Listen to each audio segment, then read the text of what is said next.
إن الحمد لله أصلي وأسلم على نبينا مصطفى محمد صلى الله عليه وسلم وعلى آله وصحبه أجمعين أما بعد أعوذ بالله من الشيطان الرجيم بسم الله الرحمن الرحيم سورة المؤمنون 70-ാമത്തെ ആയത്തിന്റെ വ്യാഖ്യാനം നോക്കൂ നിങ്ങൾ.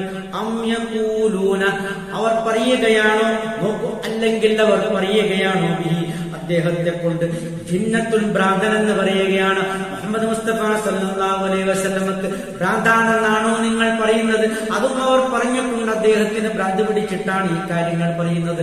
എന്താണ് യാഥാർത്ഥ്യത്തിൽ മുഹമ്മദ് നബി സല്ലല്ലാഹു അലൈഹി വസല്ലം പറഞ്ഞത്? അള്ളാഹുവിനെ മാത്രമേ ആരാധിക്കാൻ പാടുള്ളൂ, അള്ളാഹു അല്ലാത്ത അള്ളാഹുവിന്റെ സൃഷ്ടികളെ വിളിച്ചു തേടാൻ പാടില്ല. നിങ്ങളുടെ എല്ലാ ആവശ്യങ്ങളും പൂർത്തീകരിക്കാൻ അള്ളാഹു മതിയാവനാണ്. അള്ളാഹ് നിങ്ങൾക്ക് മതിയാവനാണ്. ആ അള്ളാഹുവിന്റെ മുമ്പിലാണ് നിങ്ങൾ സർവ്വതും സമർപ്പിക്കേണ്ടത്. അള്ളാഹുവിനോടാണ് നിങ്ങൾ എല്ലാ കാര്യങ്ങളും വിളിച്ചു തേടേണ്ടത്. നിങ്ങളുടെ പ്രാർത്ഥനയ്ക്ക് ഉത്തരം നൽകുന്നവൻ അള്ളാഹു മാത്രമാണ്. അതുകൊണ്ട് നിങ്ങളുടെ ആരാധനയുടെ എല്ലാ വശങ്ങളും, അത് ബലിയായാലും നേർച്ചയായാലും പ്രാർത്ഥനയായാലും, അതല്ലാതെ നിങ്ങൾ ചെയ്തു വരുന്ന ഹജ്ജായാലും, എല്ലാ കാര്യങ്ങളും അള്ളാഹുവിന് മാത്രമായി ചുരുക്കണം, പരിമിതപ്പെടുത്തണം എന്ന് പറഞ്ഞപ്പോഴാണ് അള്ളാഹുവിന്റെ റസൂലിന് ഭ്രാന്താണെന്ന് അവർ പ്രഖ്യാപിച്ചത്. കാരണം അവർക്കൊരിക്കലും അവിടെ പാരമ്പര്യമായി അവിടെ പൂർവിതാക്കൾ പകർന്നു കൊടുത്ത ആ ശിർക്കൻ കുഫ്റൻ വിശ്വാസം കൈവിടാൻ അവർ ഒരുക്കമല്ല.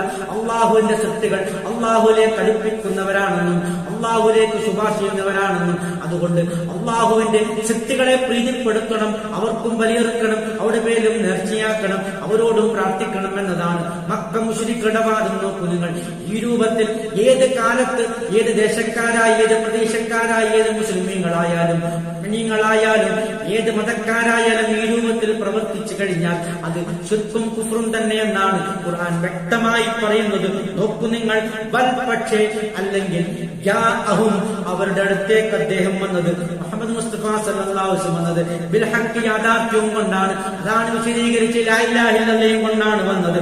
വഅക്സറുഹും, അവർ അധിക പേരും ലിൽ ഹഖ്, യാഥാർത്ഥ്യത്തെ കാരിഹൂൻ, അതിനെ വെറുക്കുന്നവരാണ്, യാഥാർത്ഥ്യത്തെ വെറുക്കുന്നവരാണ്, ലാ ഇലാഹ ഇല്ലല്ലാഹ് വെറുക്കുന്നവരാണ് അതിൽ അധിക പേരും എന്നാണ് പറയുന്നത്. നോക്കൂ നിങ്ങൾ, നമ്മുടെ നാട്ടിലും ഈ രൂപത്തിൽ പലതരത്തിലും ഇന്നാലെന്ന വ്യക്തികളുടെ കാര്യങ്ങൾ നാം എടുക്കാം, അവിടെ പിന്നാലെ പോകാം, അവിടെ പിന്നാലെ കൂടാം എന്നൊക്കെ പറയുന്ന അബദ്ധജടിലമായ വാദം മുന്നോട്ട് വെക്കുന്നവരുണ്ട്.